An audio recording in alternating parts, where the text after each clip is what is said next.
Roberto nunca foi um homem de fé. Aos 35 anos, um engenheiro brilhante e bem-sucedido, ele via a espiritualidade como uma muleta para os fracos. Quando sua esposa, Júlia, acendia velas e murmurava orações, ele ria. Superstição, dizia ele, com um tom de desprezo. Contos de fadas para adultos. Mas Júlia estava preocupada. Há semanas, os mesmos pesadelos a assombravam. Imagens de Roberto sendo arrastado para uma escuridão impenetrável por mãos que não podiam ser vistas. Uma noite, ela segurou a mão dele, os olhos cheios de uma urgência que ele não compreendia. Por favor, Roberto, reze comigo. Só uma vez. Sinto que você precisa de proteção. Ele se soltou, o sorriso zombeteiro voltando ao seu rosto. Proteção do quê? Do bicho? Papão? Roberto riu, pegou as chaves do carro e saiu, batendo a porta com uma força desnecessária, deixando para trás o eco de sua descrença. A noite estava fria e o bar quase vazio. Era o refúgio perfeito para Roberto. Ele se sentou em um canto escuro e pediu um uísque duplo. Enquanto o gelo estalava no copo, seus olhos foram atraídos para um homem sentado na mesa ao lado. Ele vestia um terno escuro, impecavelmente cortado, mas o que prendeu a atenção de Roberto foram seus olhos. Eram poços de escuridão, completamente negros, sem íris, sem a parte branca. Apenas um vazio que parecia engolir a pouca luz do ambiente. O estranho virou a cabeça lentamente, como se sentisse o olhar de Roberto sobre ele. Roberto, o homem que não reza, disse ele, com uma voz que soava como folhas secas sendo arrastadas pelo vento. Eles nunca tinham sido apresentados. Como você sabe? O meu nome? Roberto perguntou, o coração acelerando. O sorriso que se abriu no rosto do homem era largo demais, antinatural.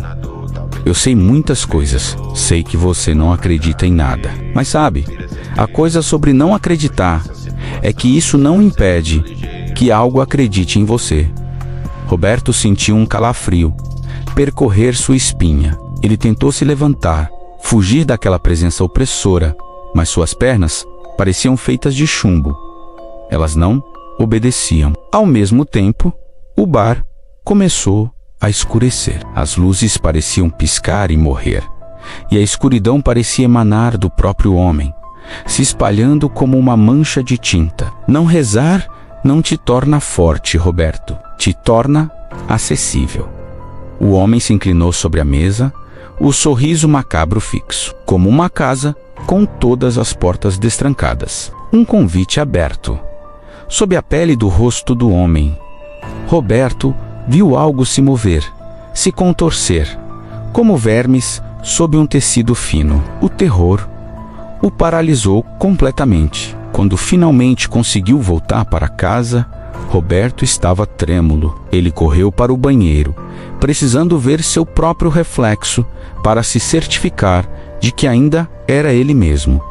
E foi então que ele a viu. Queimada na base de seu pescoço, havia uma marca, um símbolo complexo de linhas entrelaçadas que parecia pulsar com uma vida própria e que doía só de olhar. Júlia entrou no banheiro, atraída pelo silêncio pesado. Roberto, o que é isso? Ela estendeu a mão para tocar a marca, mas recuou no mesmo instante, como se tivesse tocado em gelo. Está gelado e está pulsando.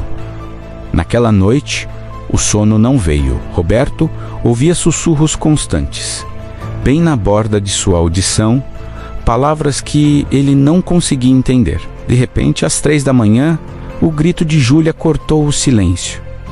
Você não vê? Está no canto do quarto, olhando para você. Roberto olhou, mas não viu nada além das sombras normais da noite. Mas ele sentiu uma presença densa, pesada e maligna, que o observava com uma intensidade faminta. Os dias que se seguiram foram a descida a um pesadelo acordado. A marca começou a se espalhar, como uma videira venenosa, subindo por seu pescoço em direção ao rosto e descendo para cobrir seu peito. Os sussurros se tornaram mais claros, se transformando em palavras que se repetiam em sua mente.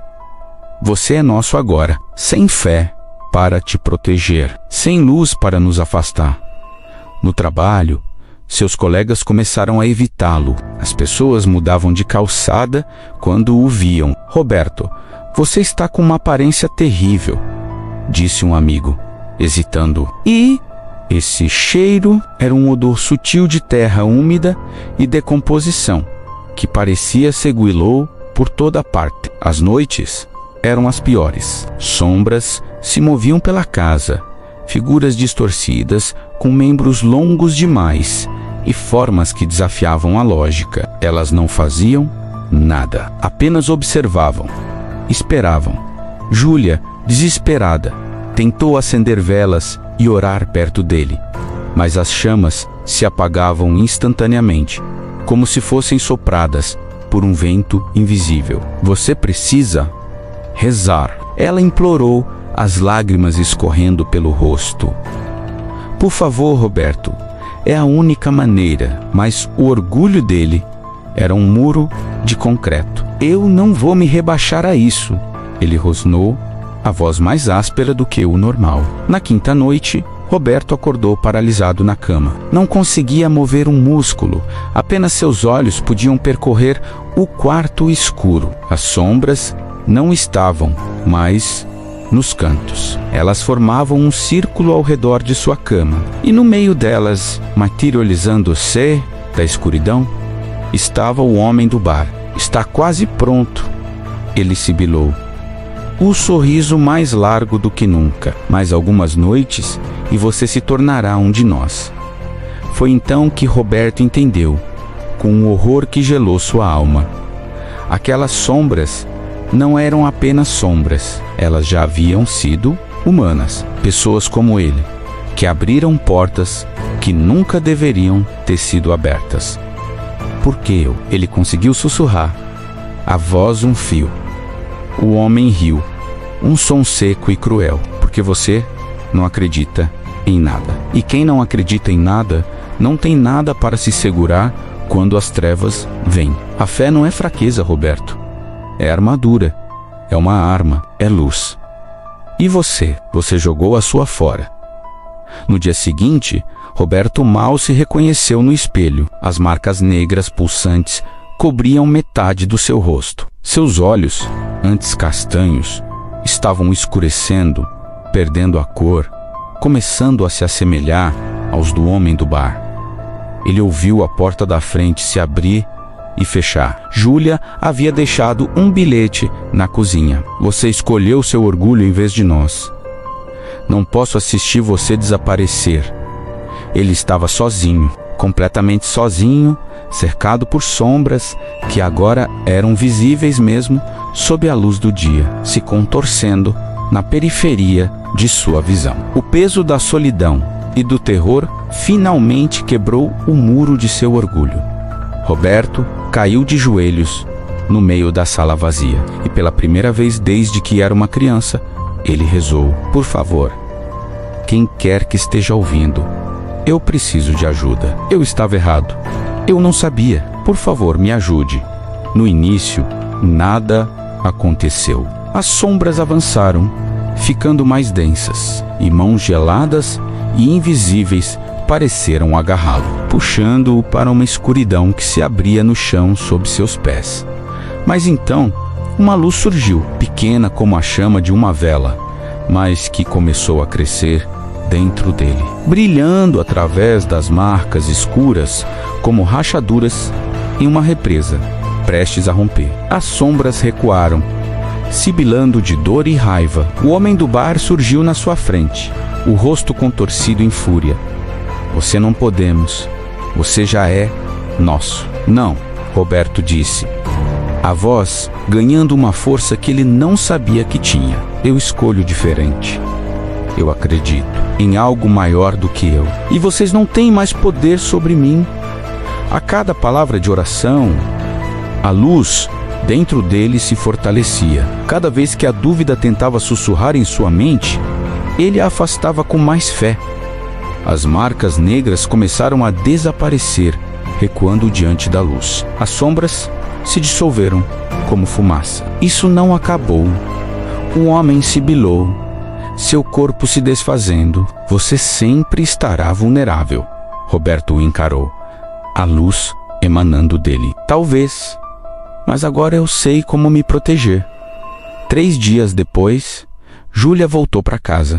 Hesitante, ela encontrou Roberto na sala, ajoelhado diante do pequeno altar que ela havia montado, com uma vela acesa à sua frente. As marcas haviam sumido completamente, mas seu rosto parecia ter envelhecido 10 anos.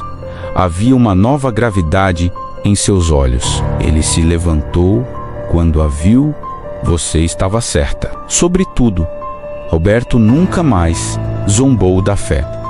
Todas as noites, antes de dormir, ele rezava. Não mais por medo, mas por gratidão e por proteção. Às vezes, ele ainda via sombras se movendo no canto dos olhos, um lembrete constante de sua provação. Mas agora, quando as via, ele simplesmente fechava os olhos e rezava, e elas sempre recuavam, porque Roberto aprendeu da maneira mais difícil que há muito mais coisas no céu e na terra do que sonha a nossa vã filosofia. E contra a escuridão real, o ceticismo arrogante não é um escudo, é um convite aberto. A fé, ele descobriu, é uma porta trancada. E Roberto, a partir daquele dia, manteve a sua bem fechada.